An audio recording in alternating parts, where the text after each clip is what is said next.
गलतियों की जहां तक बात आएगी, सबसे पहली चीज ये ध्यान रखना कि आपको अभी प्रचार प्रसार नहीं करना है कि मैं तैयारी कर रहा हूं, मैं तैयारी कर रहा हूं। अगर ऐसा प्रचार करना शुरू कर दिया तो ध्यान रखना ये प्रचार प्रसार आपको ले डूबेगा। तो कभी भी दिमाग में 1% भी इस प्रचार प्रसार के बारे में नहीं सोचना है। बस अपने आप को गायब कर दो दुनिया से कि मैं तैयारी कर रहा हूं, मैं क्या कर रहा हूं, मैं क्या नहीं कर रहा हूं। किसी को कुछ नहीं बताना है, आप अपने आप को ही बताओ कि मैं प्रिपरेशन कर रहा हूं। एक गलती ये कर रहे हो आप, प्लीज ये मत करना। प्रचार प्रसार छोड़ दो, किसी को कुछ नहीं करना। तैयारियां हमेशा साइलेंट होती, परिणाम हमेशा प्रचार देता है। जितनी खामोशी से तैयारी करोगे ना उतना परिणाम निकलेगा, और जितना आप जोरों शोरों से प्रचार करके तैयारी करोगे उसका परिणाम आपको खामोश करेगा। तो प्रचार मत कीजिए, प्रचार आपका परिणाम अपने आप करेगा। आप सिर्फ और सिर्फ खामोशी के साथ तैयारी कीजिए, धीर गंभीर होकर तैयारी कीजिए और यही आपको मजा देगा। दूसरा, परिणाम के बारे में मत सोचिए।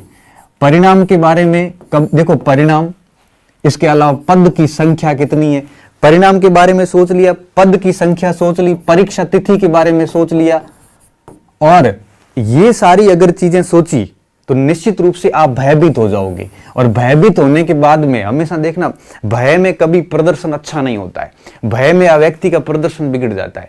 तो कभी भी परिणाम के बारे में नहीं सोचना है कि मेरा रीट का परिणाम क्या होगा क्या नहीं होगा। तो ये परिणाम के बारे में छोड़िए, परिणाम के बारे में बिल्कुल नहीं सोचना है आपको। बस आपका काम क्या है मैं आगे बता रहा हूं। पद के बारे में नहीं सोचना है कि कितने पद आएंगे, मेरे सामाजिक में आएंगे कि नहीं आएंगे, मेरे साइंस में आएंगे कि नहीं आएंगे, इसके बारे में नहीं सोचना है। और तिथि के बारे में नहीं सोचना है। आपको सोचना है तो सिर्फ और सिर्फ आपके पाठ्यक्रम के बारे में सोचना है। इसके अलावा किसी चीज पर आपको बात नहीं सोचनी है, सिर्फ और सिर्फ ये चीजें सोचनी है। न तिथि सोचनी है, न पद देखने, न परिणाम देखने। मैं कॉलेज असिस्टेंट प्रोफेसर की प्रिपरेशन कर रहा था और पदों की संख्या जब कम थी तो स्टार्टिंग में जब मेरे दिमाग में पद आते थे ना, तब दिमाग में हमेशा यही रहता था, यार इतने पदों में तो मेरा कहां से होगा। लेकिन जैसी तैयारियां स्टार्ट की वगैरह की, दिमाग में एक ही चीज लगाई कि अपने को है ना वो 140 का स्कोर करना है।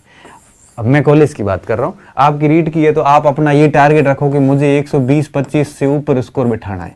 बस आप अपना टारगेट ये रखिए। आप ये मत रखिए कि पद कितने हैं या मेरा परिणाम क्या होगा या मतलब तिथि कौन सी होगी, ये चीजें मत सोचिए। तो दूसरी गलती आप कहाँ करते हो, ये चीजें। जो मुझे बच्चा कहता ना कि सर मुझे भय लग रहा है भर्ती को लेके, मुझे मेरी धड़कनें बढ़ रही है, उसके पीछे सिर्फ एक ही कारण होता है कि उसने परिणाम के बारे में, पदों के बारे में, तिथियों के बारे में इतनी सारी चीजें सोच ली, अपने रिजल्ट से इतने सारी चीजें जोड़ दी कि दब गया वो, कि मेरा परिणाम आएगा, मैं ये करूंगा वो करूंगा। क्यों फालतू ये दिवा स्वप्न देखते हो।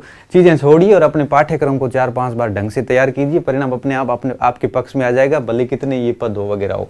तो दूसरी गलती जनरली हम यहाँ ये करते हैं कि हम परिणाम पद के बारे में सोचते हैं, ये गलती मत करना। तीसरा, हम बहुत अस्त व्यस्त हैं आजकल कि किस टाइम क्या पढ़ना है, क्या पढ़ना है आपको कुछ भी नहीं पता। एक किताब ली, पूरी करी, बाकी सारी किताबें छोड़ दी।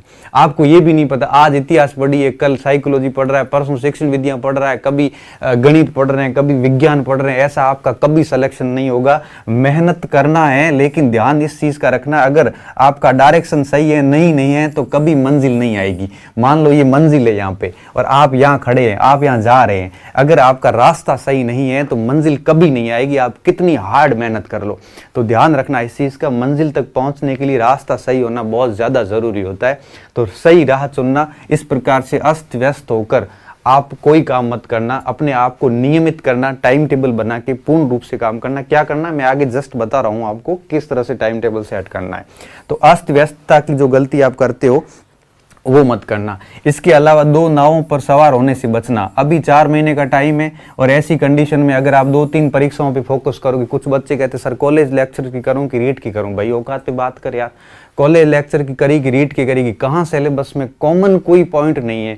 आपको अपनी क्षमता पता है, या तो कॉलेज की कर ले या रीट की कर ले, इसमें पूछने की कहाँ बात है। तो कम से कम एक चीज का ध्यान रखना, अब यहाँ पे डिसीजन लेने का समय है और आप जो है वो मेरे हिसाब से कोई एक एग्जाम की तैयारी करना, और रीट पे लगो तो रीट पे ही करना, कॉलेज पे लगो तो कॉलेज पे करना।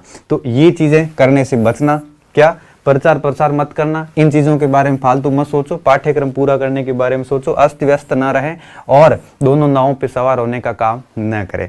एक चीज तो ये ध्यान रखना।